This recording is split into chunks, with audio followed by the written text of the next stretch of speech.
Astaghfirullah wa atubu ilaih. Astaghfirullah.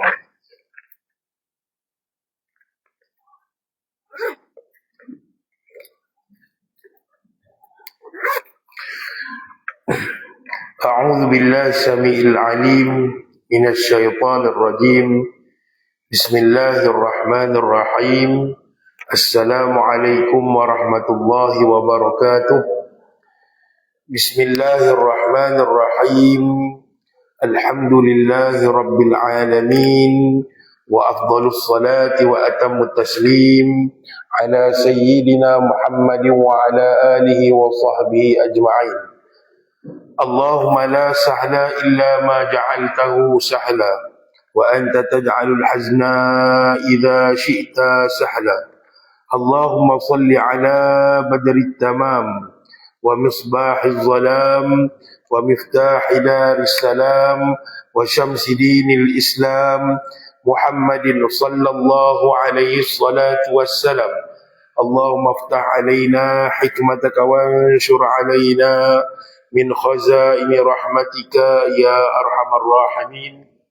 Rabbi shrah li sadri wa yassir li amri wa hlul 'uqdatan min lisani yafqahu qawli. Subhanaka la ilma lana illa ma 'allamtana innaka antal alimul hakim. Wa la hawla wa la quwwata illa billahil aliyyil azim. Bismillah ma syaa Allah la yasuqul khaira illa Allah. Bismillah ma syaa Allah la yasrifu as-su'a illa Allah. Bismillah ma syaa Allah ma kana min ni'matin fa min Allah. Bismillah ma syaa Allah la hawla wa la quwwata illa billah. La ilaha illallah Muhammadur Rasulullah. La ilaha illallah Muhammadur Rasulullah fi kulli lamhatin wa nafasin adada ma wasi'ahu ilmullah. La ilaha illallah al-malikul haqqul mubin. La ilaha illa anta subhanaka inni kuntu minadh zalimin. Amma ba'du, alhamdulillah, syukur kepada Allah Subhanahu wa taala. Allah mengizinkan kita untuk hadir di dalam masjid ini dan Allah mengizinkan kita juga untuk berada di dalam bulan Syaban. Dah hampir kepada penghujungnya, dah melepasi daripada separuh bulan Syaban. Tunggu saja untuk hadirnya bulan Ramadan. Jadi kita berdoa banyak-banyak kepada Allah Subhanahu wa taala, Allahumma ballighna Ramadan. Ya Allah, panjangkan umur kami, sampaikan usia kami, hidupkan kami sehingga kami dapat bertemu dengan bulan Ramadan. Kerana dalam bulan Ramadan penuh dengan barakah, penuh dengan manfaat, penuh dengan ganjaran-ganjaran yang Allah Subhanahu wa taala sediakan kepada umat baginda Nabi sallallahu alaihi wasallam. Yang keduanya, tuan-tuan, marilah sama-sama kita ikhlaskan diri kepada Allah Subhanahu wa taala. Salawat dan salam ke atas junjungan besar Nabi sallallahu alaihi wasallam, barisan ADT masjid, tuan-tuan imam, tuan-tuan bilal, para asatidzah yang ada, tuan-tuan guru yang ada yang sangat saya hormati, hadirin hadirat, ibu-ibu ayah-ayah yang dirahmati oleh Allah sekalian. Jadi insya-Allah kita akan sambung lagi perbahasan dalam menyatakan tajuk ataupun bahagian yang kedua daripada kitab ini, dan kita telah sampai kepada tajuk bab pada menyatakan loba ataupun tamak berkata-kata. Dan kita berhenti pada syarahan bagi kitab ini yang disebutkan oleh Al-Imam Al-Ghazali rahimahullah ta'ala dalam pada membicarakan tentang 4 cara bagaimana kita nak mengenali aib diri sendiri menurut Al-Imam Al-Ghazali rahimahullah ta'ala. Kita baru sebutkan 2 perkara. Antara perkara yang disebutkan oleh Al-Imam Ghazali rahimahullah ta'ala dalam mengenali aib kita sendiri. Kita duk nampak aib orang lain, tapi macam mana kita nak kenal diri, aib kita ni, keburukan yang ada pada diri kita ni. Kadang-kadang kita manusia ni tak sedar langsung yang kita pun ada keburukan diri. Jadi Imam Al-Ghazali rahimahullah ta'ala telah nyatakan beberapa perkara, dan kita baru sebut 2. Antara yang telah kita sebutkan Kita terus baca dalam bahasa Melayu, iaitu kata Imam Ghazali, iaitu nak kenal aib diri sendiri ni, yang pertama kita dah sebut, iaitu duduk di hadapan seorang guru yang mengetahui kekurangan dirinya, diri kita lah, yang dapat melihat perkara-perkara yang buruk yang sama-sama. Dia bukanlah guru ni kena cari yang boleh tilik kita, tidak. Tetapi guru yang boleh mengajar, membentuk peribadi kita yang mulia. Guru yang boleh ajarkan kita perkara-perkara yang boleh merosakkan akhlak kita, boleh merosakkan iman kita. Jadi dia tahu, guru-guru kita ni tahu macam mana nak atasi perkara-perkara buruk ni, macam mana nak cari jalan kalau ada aib diri kita. Itu perlukan guru. Maknanya apa tuan-tuan? Kita kena faham, Al-Imam Al-Ghazali menyatakan bahawa ilmu ini perlu berguru. Hatta untuk mengetahui keaiban diri pun perlu berguru. Kerana mungkin guru yang kita belajar itu, dia ada pengalaman yang luas, ilmu yang banyak, dan Allah angkat darjatnya. Jadi kita kena berguru. Terutamanya apa dia? Ilmu agama tak boleh hidup baca sendiri. Ya, baca salah satu daripada jalan untuk dapat ilmu. Mendengar gitu-gitu juga salah satu cara daripada cara untuk mendapatkan ilmu. Adapun berguru itu lebih utama. Kerana apa? Kita tahu bagaimana perkara itu disyarahkan oleh guru, apa maklumat-maklumat penting yang selalu ditekankan oleh guru kita, apa perkara-perkara yang kita boleh belajar daripada akhlak guru-guru kita. Kadang-kadang tak ada dalam kitab, tetapi disebabkan akhlak guru kita itu melebihi daripada kitabnya, lebih daripada kitab yang ada di dalam rumah ni, maka kita boleh belajar daripada perkara tersebut. Itu menunjukkan alim. Jadi kita cari guru. Yang kedua, kata Imam Ghazali, bagaimana cara kita nak mencari nak tahu keaiban diri, keburukan yang ada pada diri kita, iaitu mencari teman yang jujur, yang tahu kekurangan dirinya dan bagus agamanya. Itu yang paling utama. Jangan cari kawan, sahabat yang sembarangan. Bukan tak boleh kawan, boleh kawan, tetapi berjaga-jaga kalau kata sahabat itu agamanya kurang. Makna agama kurang ni, dia tidak ada fahaman agama yang jelas. Hari ni ramai tuan-tuan. Ramai. Kenapa diutamakan? Disebutkan Al-Imam Ghazali bagus agamanya. Pasti.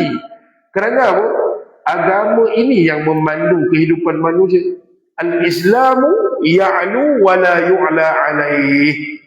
Islam itu duduk di atas dan memandu manusia, bukan manusia yang memimpin Islam. Hari ini berapa ramai manusia di luar sana, dia yang menentukan agama pula. Aku nak minum sukaki ya.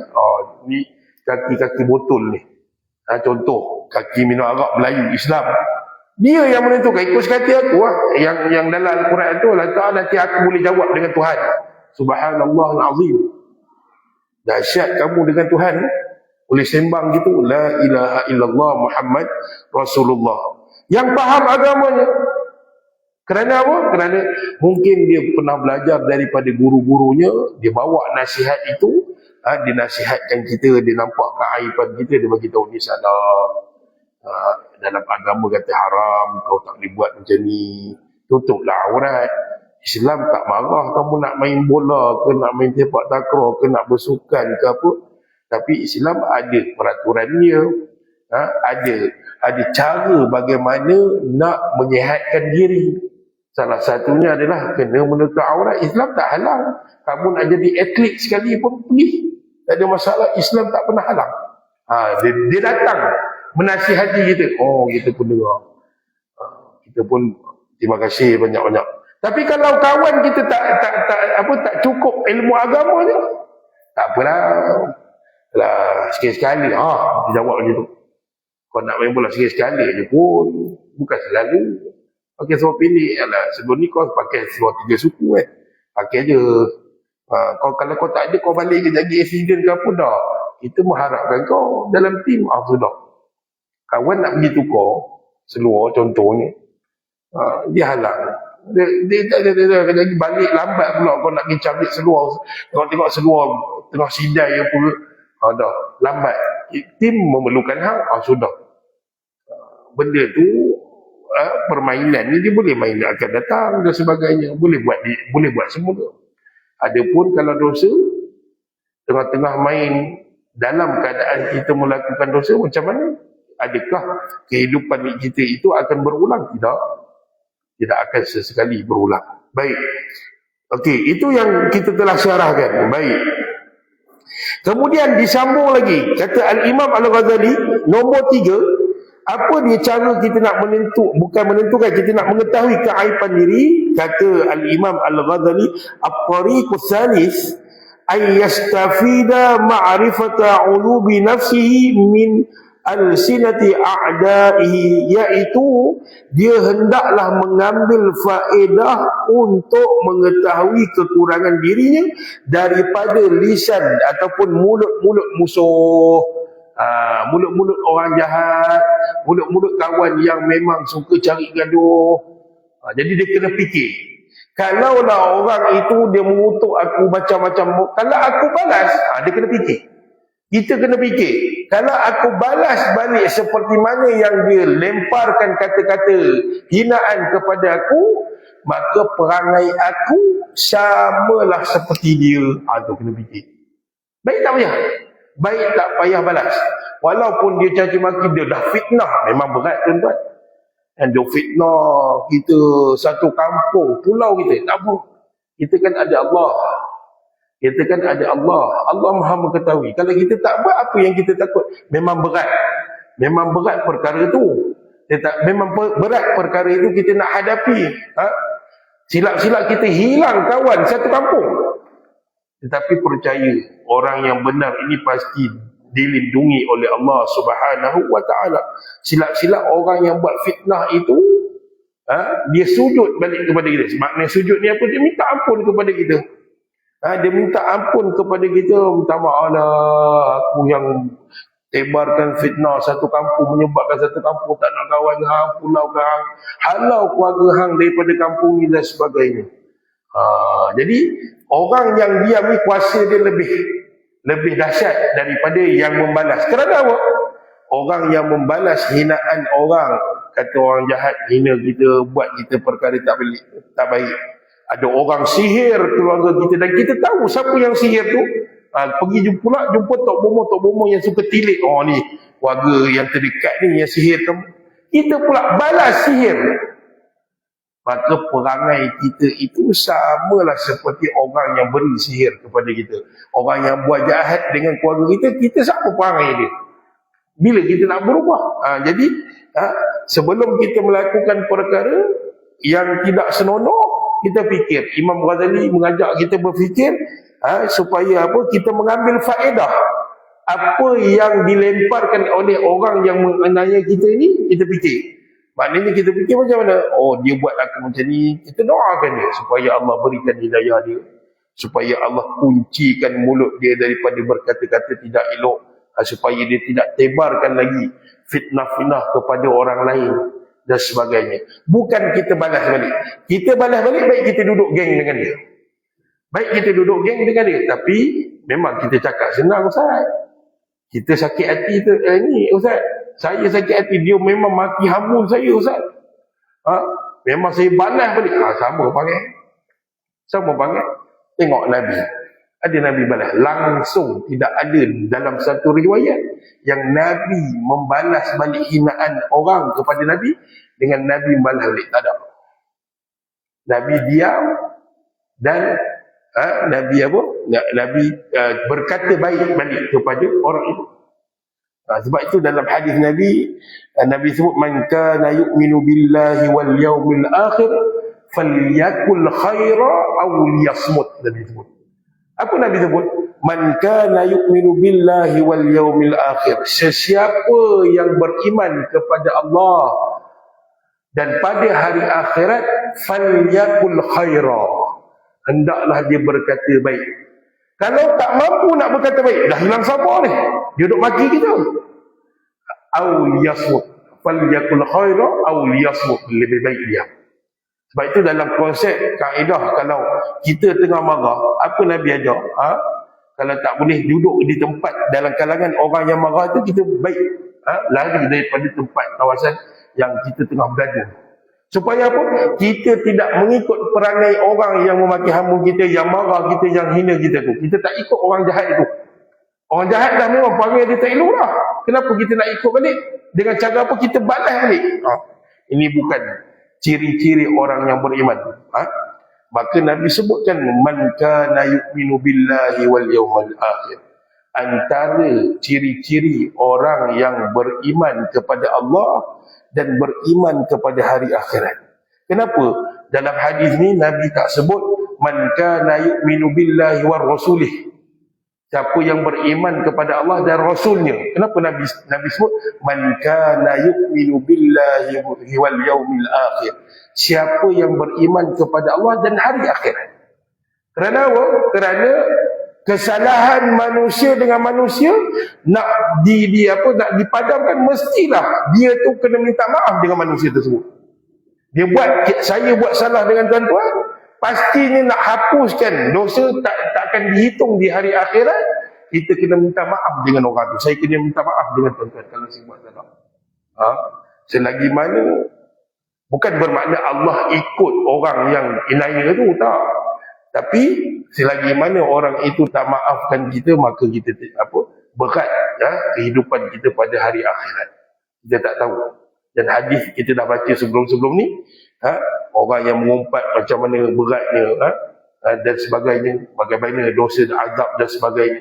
Subhanallah alazim. Sebab tu Nabi sebut man kana yu'minu billahi wal yawmil akhir. Siapa yang antara ciri-ciri orang yang beriman kepada Allah Ta'ala dan hari akhirat, falyakul khaira aw yasmut. Balas hinaan orang kepada kita tu dengan falyakul khaira, cakap baik. Kalau tak mampu, diam. Diam tu boleh, ada setengah ulama kata, berpisah daripada tempat orang yang sedang maki hamun kita tu, supaya tidak timbul rasa geram untuk balas balik kepada dia. Ni perkara yang perlu dititik beratkan, bukan untuk tuan-tuan saja, untuk saya juga. Kadang-kadang kita dengar, kita rasa biar aku jumpa dia terus. Dia cakap belakang-belakang, kita cakap ni tu. Dia cakap belakang-belakang aku, kalau tak puas hati depan-depan tu. Sikap kita. Nabi bukan macam tu. Nabi direct orang depan-depan Nabi relax. Sebab itu dalam riwayat, dalam kitab Syama'il Muhammadiyah ataupun sirah-sirah Nabi, kalau orang menghina Nabi, ni sifat Nabi, sifat baginda Nabi SAW. Kalau orang yang menghina Nabi, diri Nabi, orang hina Nabi, kamu ni sihir lah, macam-macam, Nabi tak balas. Tetapi bila mana orang menghina Allah, menghina agama Allah, menghina kitab wahyu Allah, maka itu yang Allah turunkan isytihar perang, perintah daripada Allah suruh Nabi berperang. Tapi kalau personal, diri Nabi, individu, diri Nabi sendiri dihina, Nabi takkan marah. Nabi takkan marah, dan Nabi doakan lagi kepada orang yang menghina baginda Nabi SAW. Hidayah Nabi serahkan kepada Allah Subhanahu Wa Taala. Abu Jahal apa tak buat? Abu Lahab pak saudara dia sendiri, apa tak buat dengan Nabi? Diceritakan Abu Lahab ni sampai nak bunuh Nabi. Dia bawa batu besar. Masa ketika tu Nabi tengah solat. Ini bukan hinaan dah, bukan dengan mulut lagi, dengan perbuatan. Ni lagi berat, tuan-tuan. Abu Lahab bawa batu besar yang ketika itu Nabi sedang solat, dijaga oleh Sayyidina Abu Bakar, kata guru kami rahimahullah ta'ala, hafizallah ta'ala. Maka ketika mana nak sampai, dia nak lemparkan batu besar kepada Nabi tengah sujud, dia tak nampak. Lalu Abu Bakar bertanya kepada Abu Lahab, pak saudara Nabi, kamu cari siapa ni? Kamu cari siapa ni? Aku cari Muhammad. Aku nak lemparkan batu ni. Tu dia tengah solat, kata Abu Bakar. Aku tak nampak. Maka dibelah gitu ni. Ini salah satunya Nabi memang dijaga oleh para malaikat lah, memang kekasih Allah. Adapun kita memang kena lempar lah, tetapi maknanya apa? Nabi dijaga oleh Allah kerana sifat-sifat yang mulia yang ada pada Nabi SAW. Jadi kita bukan Nabi. Kalau kita bukan Nabi, dan memang kita tak akan jadi Nabi, sebab Nabi kata, la nabiyya ba'di, tidak akan ada Nabi setelah kewafatan aku. Maka apa yang ditinggalkan oleh Nabi, iaitu sifat-sifat yang baik daripada akhlak Nabi SAW. Jangan duk mengaku Nabi pula. Mengaku Nabi haram dan berdosa besar, kufur. Nabi sebutlah, la nabiyya ba'di. Dulu ada kan, di Kajang, seorang pakcik tu mengaku Rasul Melayu, haram. Kalau dia mati, dia hidup lagi. Kalau dia mati dengan kenyataan bahawa dia mengaku dirinya Nabi, ini salah satu dosa-dosa lidah. Maka dia mati dalam keadaan memang dia menyatakan, aku Rasul Melayu, kufur. Tak layak ditanam, dikebumikan di perkuburan orang Islam. Sebab menafikan hadis Nabi, Nabi sebut banyak hadis, antaranya Nabi sebut la nabiyya ba'di au kama qala, tidak akan ada nabi setelah kewafatan aku, Nabi kata. Baik. Jadi kata Imam Ghazali, dia hendaklah mengambil faedah apa yang untuk mengetahui kekurangan dirinya daripada lisan-lisan orang jahat ataupun musuh dia. Jangan kita ikut. Itu makna Al-Imam Al-Ghazali rahimahullah ta'ala. Baik. Yang terakhir, di antara 4 cara yang digalakkan ataupun yang disebutkan oleh Al-Imam Al-Ghazali untuk mengetahui apa dia diri, kekurangan diri ini, yang keempat, at-tariqur rabi', iaitu nombor 4, an yukhaliqan nas fa kullu ma ra'ahu mazmuman fi ma bainal khalqi falyutalib nafsahu bihi wa yunsibuha ilaih fa innal mu'minal mir'atul mu'min fayara min uyubi ghairihi uyuba nafsihi. Apa kata Imam Ghazali? Iaitu berkumpul dengan orang ramai, maka setiap apa yang dia lihat daripada orang ramai yang tercela, maknanya dia bergaul dengan orang dan dia tengok satu persatu. Maknanya mata dia liar lah, tapi liar tu bukan tengok aurat orang. Liar tu tengok khainah manusia ni macam mana, pelbagai. Maka kalau ada di depan mata itu perkara tercela, kata Imam Ghazali, hendaklah dia menuntut dirinya dengannya dan menjauhinya, kerana seorang mukmin adalah cermin bagi untuk mukmin yang lainnya. Oleh itu dia melihat kekurangan orang lain seolah-olah dia melihat kekurangan yang ada pada dirinya. Dia nampak orang buat maksiat dan duduk berdedaan, ya Allah, jauhkan diri aku daripada perbuatan ini. Dia tengok anak muda kan, duduk kapal, duduk atas motor sama-sama di padang polo ke apa kan, orang pelantangan. Dia kata seronok dapat power, bukan macam tu. Dia tak kata macam tu. Kalau dia kata macam tu, maka dosa juga ada pada dia. Sebab apa? Keinginan dia nak buat dosa. Tapi kalau dia kata, ya Allah, jauhkan diri aku belum kahwin lagi ni, tak seronok pun ada makwu-makwu ni. Kalau sebab apa? Takut aku buat maksiat. Ya Allah, jauhkan diri aku, jauhkan bakal pasangan aku, jauhkan bakal zuriat aku. Aku tak tahu engkau nak bagi apa zuriat aku berapa orang. Jauhkan perkara ini daripada adik-beradik aku, jauhkan segala maksiat yang terpampang di depan mata ni, ya Allah, daripada ahli keluarga aku, ya Allah. Jadi nak dapat kekuatan cakap macam tu, tuan-tuan, maknanya nak dapat kekuatan yang membolehkan mulut kita ni berdoa kepada Allah, minta kepada Allah supaya Allah jauhkan daripada maksiat. Macam mana? Kepada ilmu pengetahuan. Sebab itu Allah nyatakan dalam Al-Quran, qu anfusakum wa ahlikum nara. Ini perintah Allah. Allah sebutkan dalam Al-Quran, qu anfusakum wa ahlikum nara.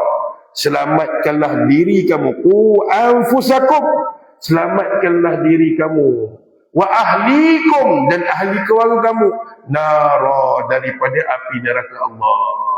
Kalau kita tak ada ilmu pengetahuan, macam mana kita nak selamatkan diri kita dan ahli keluarga kita daripada api neraka Allah Ta'ala?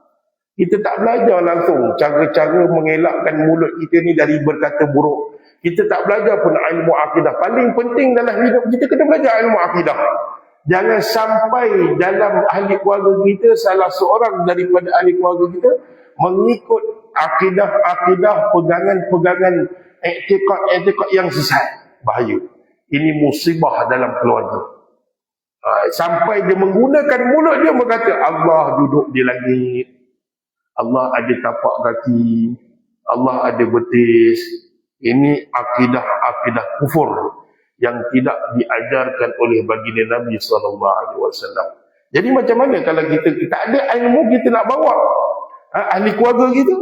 Macam mana kita nak dapat kekuatan untuk mengelakkan diri kita daripada melakukan maksiat kalau tak ada ilmu? Bahkan orang yang tak ada ilmu ini, dia menyukai maksiat, dia tak buat, tapi maksiat tu lalu depan dia, tiba-tiba secara automatik ni orang yang jahil, dia akan keluarkan kata-kata yang datang daripada hati dia, kesukaan kepada maksiat tersebut. Dia akan kata, ini best keluar dengan makwa, contoh. Kau belanja, minum cendol sama-sama, pegang tangan, I love you, you love me. Padahal tak kahwin. Kalau pasangan, buatlah apa saja pun, selagi mana mengikut syariat, itu semua dapat pahala. Malu nak cakap dekat pasangan, malu. Ambil gencu dia, tulis kat cermin, I love you. Kejap lagi mengamuk isteri, mana gencu saya? Sudah. Malu nak cakap kat pasangan. Muda-muda dulu boleh pula, bila dah berumur malu nak cakap. Itu dapat pahala semua sebab pasangan yang sah. Adapun kita yang tidak sah lagi, kita buat perkara itu. Maka kalau hati kita berkenan kepada maksiat tersebut, dan sehingga mulut kita menggunakan lidah menyatakan kesukaan kepada maksiat tersebut, maka kita juga takut-takut hati kita tergolong dalam hati-hati yang mendapat dosa daripada Allah Subhanahu wa ta'ala. Hati-hati yang tak pernah untuk mengelakkan daripada kesukaan kepada maksiat. Dia lagi suka. Dia tak pernah rasa benci kepada maksiat. Kita bukan benci orang. Kita tengok ada pasangan duduk berpeluk-pelukan, kita bukan benci dia. Yang kita benci adalah perbuatan maksiat yang dilakukan oleh generasi yang kemuliaan ni. Apa akan jadi? Dia kesan dia banyak, tuan-tuan, pada negara, pada agama, pada kehidupan berkeluarga nanti, kepada anak-anak, kesan maksiat ni. Sebab itu bahaya melakukan maksiat. Maka kata Al-Imam Ghazali, tengok perangai orang, tetapi kalau kata perangai orang tu banyak kepada maksiat, ni kita alih bahasa Imam Ghazali. Kalau perkara banyak maksiat berlaku di depan mata, jangan kita rasa suka kepada maksiat itu. Bahkan kita muhasabah diri dengan mengatakan, ya Allah, katakanlah aku tengah buat maksiat macam tu, Allah tarik nyawa aku. Masa bila aku nak bertaubat kepadamu, ya Allah? Ya Allah, aku tak mampu nak pergi dekat dia, nak bagi tahu adik ni maksiat, tapi aku menggunakan hati selemah-lemah iman aku, ya Allah, aku berdoa supaya engkau berikan hidayah kepada dia. Itu kata-kata baik. Itu caranya, tuan-tuan. Kadang-kadang adik-beradik kita pun, kita dah mengaji tinggi-tinggi dalam beragama kan, semua. Adik-beradik kita tak tutup aurat. Subhanallah al-azim, tuan-tuan. Macam mana? Mungkin kita malu ke apa, kita takut dia dekah kita balik apa, kita doa, ya Allah, beri hidayah ke adik aku ni, tak tutup aurat, tak pakai tudung, beri hair di luar. Itu memang aib pada ahli keluarga, tetapi kita doa, kita jangan putus asa. Kita jangan putus asa, minta ampun kepada Allah Subhanahu wa ta'ala. Allah sangat-sangat meredai orang yang banyak memohon ampun kepadanya. Allah sangat meredai, sangat berkehendak orang-orang yang sentiasa memohon ampun kepada Allah Subhanahu wa ta'ala. Dan disebutkan oleh para ulama, disebutkan dalam satu riwayat, qila li Isa alaihi salam, man addabaka? Qala ma addabani ahadun ra'aitu jahla al-jahil syainan tanabatuhu, kata ni. Dalam sebuah riwayat mengatakan Nabi Isa ditanya oleh masyarakat, siapakah yang mengajarkan kamu adab kepada kamu? Orang tanya kepada Nabi Isa, ni dalam satu riwayat. Orang tanya kepada Nabi Isa alaihissalam, macam mana akhlak kamu baik ni? Siapa yang ajar kamu bab adab ni? Kata Nabi Isa, tidak ada seorang pun yang mengajarkan aku adab. Aku melihat kejahilan orang yang jahil itu buruk, lalu aku menjauhinya. Dia ambil manfaat maksiat yang berlaku, dia ambil manfaat daripada orang yang jahat. Macam kita katakan tadi, dia maki kita, kita ambil manfaat positif daripada dia. Apa dia? Ambil positif, maknanya kalau aku buat perkara yang sama seperti dia sedang melakukan ini, maka aku juga akan dapat dosa, bahkan perangai aku sama macam si dia. Positif. Ini disebutkan dalam riwayat. Dan kalau kita tak tengok kata-kata Nabi Isa pun tak boleh, kita tengok baginda Nabi SAW. Baik, kembali kepada kita. Kata pengarang, jika engkau mempunyai dosa kecil, maka ketahuilah mudaratnya kepada dirimu lebih banyak daripada mudarat dosa besar orang lain kepada diri mereka sendiri. Makna pengarang bagi tahu kepada kita, jangan anggap dosa kecil itu bukan dosa. Bahaya tuan-tuan. Kadang-kadang disebabkan ulama bagus, ulama-ulama kita bagus, dia bagi tahu kepada kita ini dosa kecil, ini dosa besar. Tapi orang sekarang bila sebut saja dosa kecil, dia menganggap tak ada apa-apa. Bahaya. Dosa kecil adalah dosa kepada Allah Subhanahu Wa Taala. Dosa besar juga dosa kepada Allah Taala. Dua-dua ni perlu kepada apa? Perlu bertaubat kepada Allah Subhanahu Wa Taala. Hari ini ramai orang agaklah dosa kecil, sikit je. Apa nak ni kan? Umpama macam luka tuan-tuan. Kalau dia anggap luka kena sikit kan, tak kira lah duri pari ke apa, dia lah sikit je. Tak payah pergi jumpa doktor. Besar baru kita pergi nak dijahit. Dia anggap macam tu pula. Tak, dosa bukan macam luka, bukan. Dosa kecil, dosa besar, dua-dua dosa kepada Allah SWT. Apa langkah yang perlu elakkan diri kita daripada melakukan dosa? Kalau buat dosa itu juga, sama ada dosa kecil, dosa besar, apa cara kita kena buat? Iaitu kembali kepada Allah, iaitu dengan cara bertaubat kepada Allah Subhanahu Wa Taala. Kenapa boleh jadi dosa kecil, dosa besar, Ustaz? Dosa kecil, dosa besar ini berdasarkan Al-Quran dan hadis. Para ulama kaji benda tu. Bila mana diceritakan, orang yang macam ni azab dia macam ni, orang yang macam ni azab dia sangat berat, azabun syadid, Allah kata azab yang sangat berat, azabun alim, Allah sebut dalam Al-Quran, azabun azim. Semua ni dosa-dosa berat. Maka ulama senaraikan apakah dosa-dosa besar. Dosa kecil masuk kumpulan ni. Itu para ulama nak bagi kita faham. Adapun kita faham, jangan faham ikut cara akal kita yang tak belajar. Kita kena faham dosa kecil ke, dosa besar ke, adalah kedua-duanya dosa kepada Allah yang kena bertaubat kepada Allah Ta'ala. Sebab itu pengarang kata, jika engkau mempunyai dosa kecil, maka ketahuilah mudaratnya dan kepada dirimu lebih banyak daripada mudarat dosa besar orang lain kepada diri mereka. Kita duduk buat dosa kecil. Lama-lama dosa kecil terimpun, dia pun berat timbangan pada hari akhirat, pada sebelah kejahatan habis. Kita nak kata apa lagi? Pada hari akhirat tak ada tempat dah untuk kita bertaubat kepada Allah Ta'ala. Tak ada tempat dah untuk kembali kepada dunia kali kedua. Allah boleh buat. Kita jangan anggap bila ustaz kata macam tu, Allah tak mampu buat dah dunia kali kedua. Allah mampu buat. Allah mampu mencipta bumi ni kali kedua, boleh. Tetapi kehendak Allah inginkan apa dia? Semua manusia ini hidup pada hari akhirat kekal abadi. Yang dalam neraka lah, yang dalam syurga. Tapi Allah berkuasa tak untuk buat bumi ni kali kedua? Boleh? Boleh. Tapi kehendak Allah lebih kepada Allah keinginkan alam akhirat.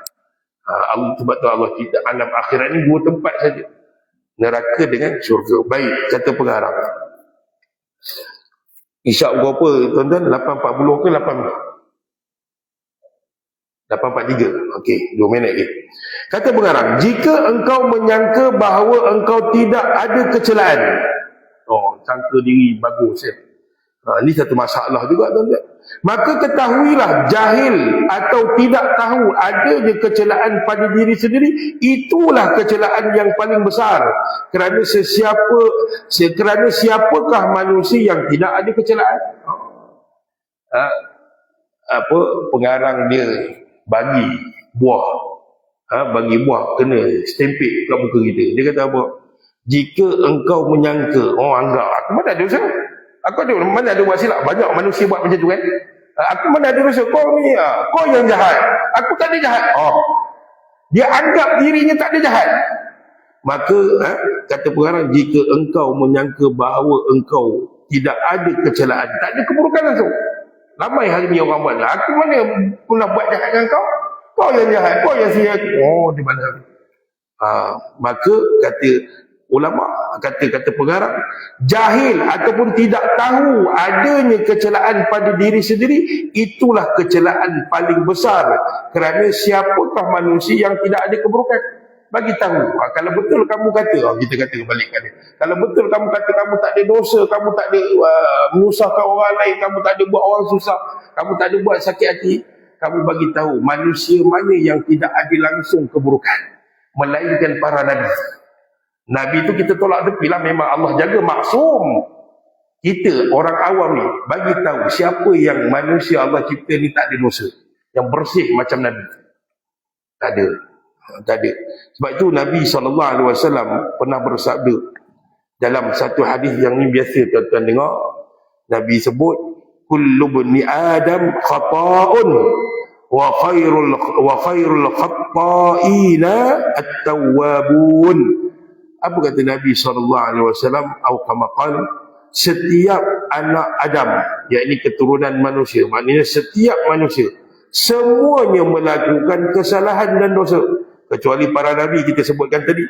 Dan sebaik-baik orang yang melakukan kesalahan ataupun dosa adalah orang yang selalu bertaubat kepada Allah Subhanahu Wa Taala. Mana ada manusia yang tak buat? Kadang-kadang mungkin kata-kata saya duduk depan nampak macam hebat, tapi ada menyakitkan hati tuan-tuan. Saya tak tahu. Dosa juga. Subhanallah alazim. Datang masjid dengan riak, bangga, konon yang macam dah hebat. Dosa juga tuan-tuan. Tak ada manusia yang terlepas daripada melakukan dosa. Tapi bukan bermakna bila dosa tu kita boleh menghina Allah. Engkau lah yang jadi aku perompak. Seorang perompak dia marah dekat Tuhan. Dia kata, engkau lah yang jadikan aku perompak. Tengok, aku dah jadi jahat. Engkau ni, dia hina Allah macam-macam. Subhanallah. Bukan bermakna macam tu.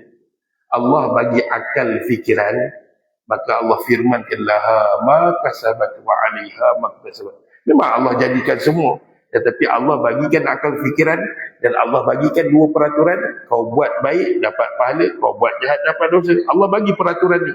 Maka gunakanlah akal fikiran kamu.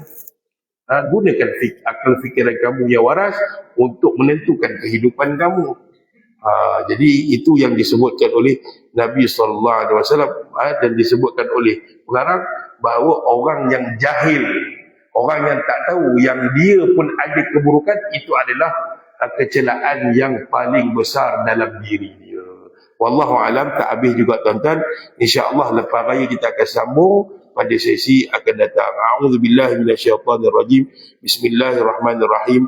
Alhamdulillahirabbil alamin. Wassalatu wassalamu ala rasulil amin. Sayyidina Muhammad wa ala alihi wa sahbihi ajma'in. Rabbana la tuzigh qulubana ba'da idh hadaytana wa hab lana min ladunka rahmah innaka antal wahhab. Rabbana hab lana min azwajina wa dhurriyyatina qurrata a'yun waj'alna lil muttaqina imama. Sallallahu ala sayyidina Muhammad wa ala alihi wa sahbihi wasallam. Walhamdulillahi rabbil alamin. Mohon maaf mengambil masa yang lama. Mohon maaf kalau ada terkasar bahasa. Assalamualaikum warahmatullahi wabarakatuh.